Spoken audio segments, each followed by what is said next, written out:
Hi, everybody. Hi. Hi. Hi. Hi. Hi. Hi. Hi. Hi. Hi. Alright, so thanks for coming to watch my presentation today. And so, how's your guys' day been going? Good. Good today? Cool. Thanks. So, I have a question for you, Owen. What do you do? What's your favorite fruit? Blueberries. Blueberries? Kendall, what's yours?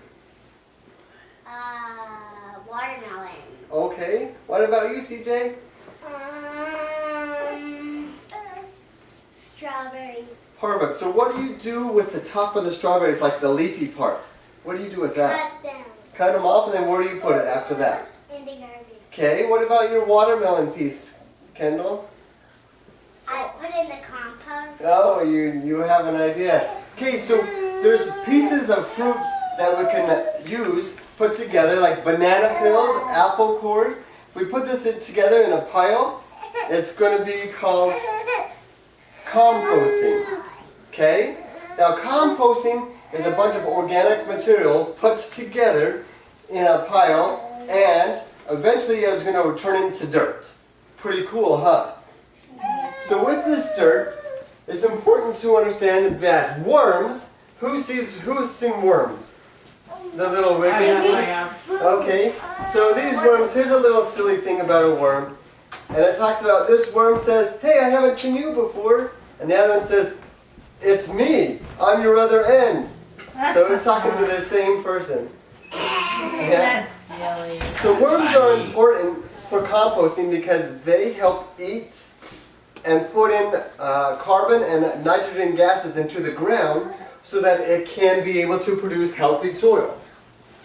Now, organic matter is what composting is, and it turns into recycled because we're using what we haven't eaten off of a fruit or vegetables into a place, into a bin, and it's going to be also good for fertilizer.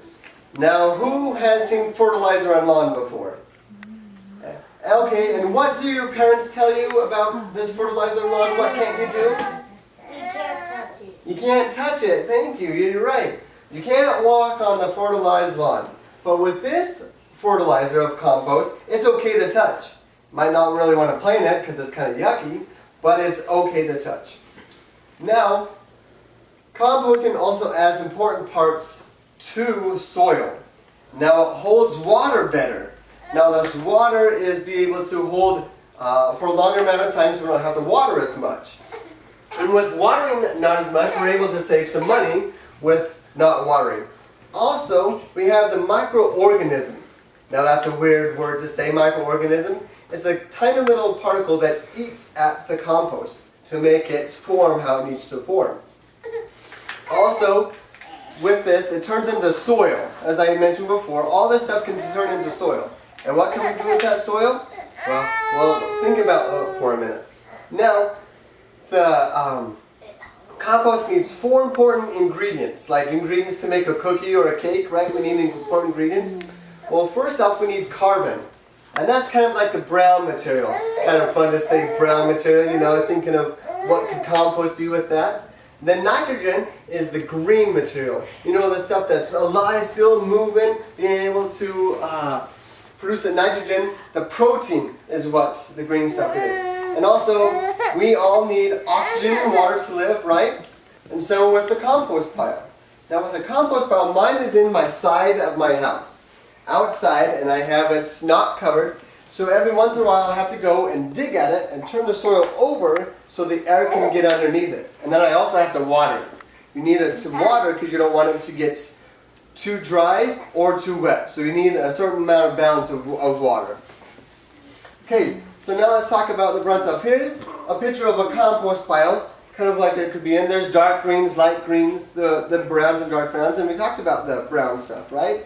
So that can be the carbon-based stuff, like the dried up, dead stuff. So tree branches, it can't be too big or they're not going to compost. Or leaves, who has to rake leaves?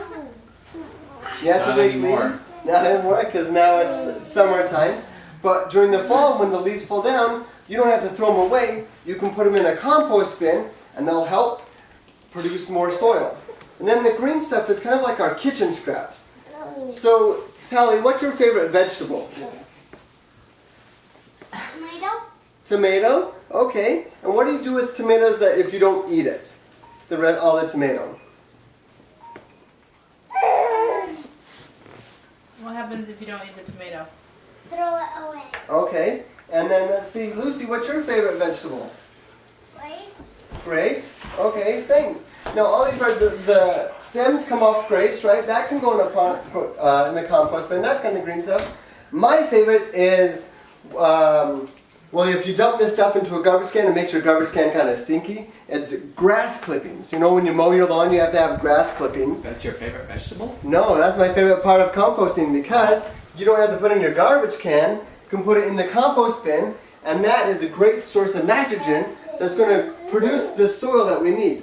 So now, why do we want to reduce garbage? Well, I know there's only a few people here, but if we reduce our garbage, we're going to reduce it in the landfill.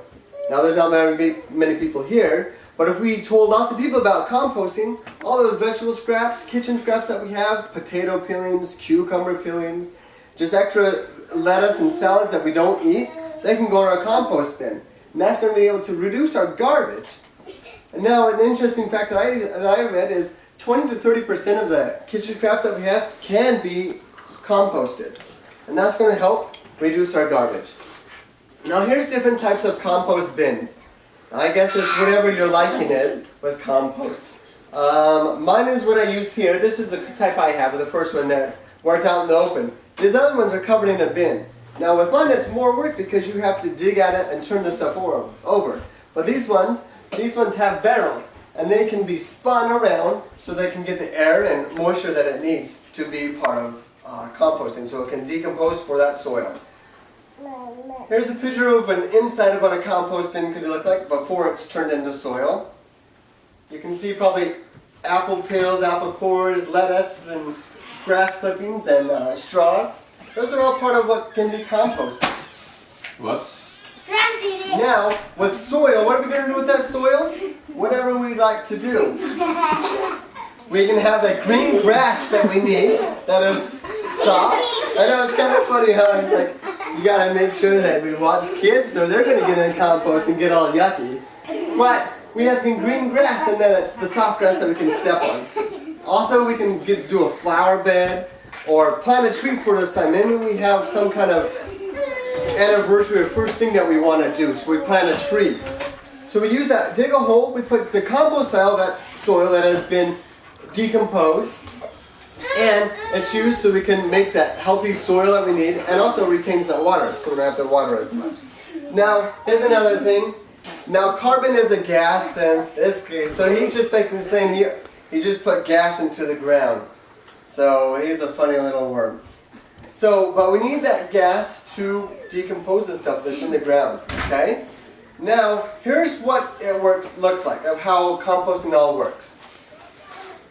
First off, these worms eat stuff that are dead in the ground. And then as you can see, what do birds like to eat? Worms! And so the bird eats the worms, and then the bird has to go to the potty, right? So the bird poops into the grass. That makes the grass greener and healthier and richer, so the cow can eat, and then there's the cycle of how it happens. Now, there are things that you don't want to put in your compost that will ruin your compost.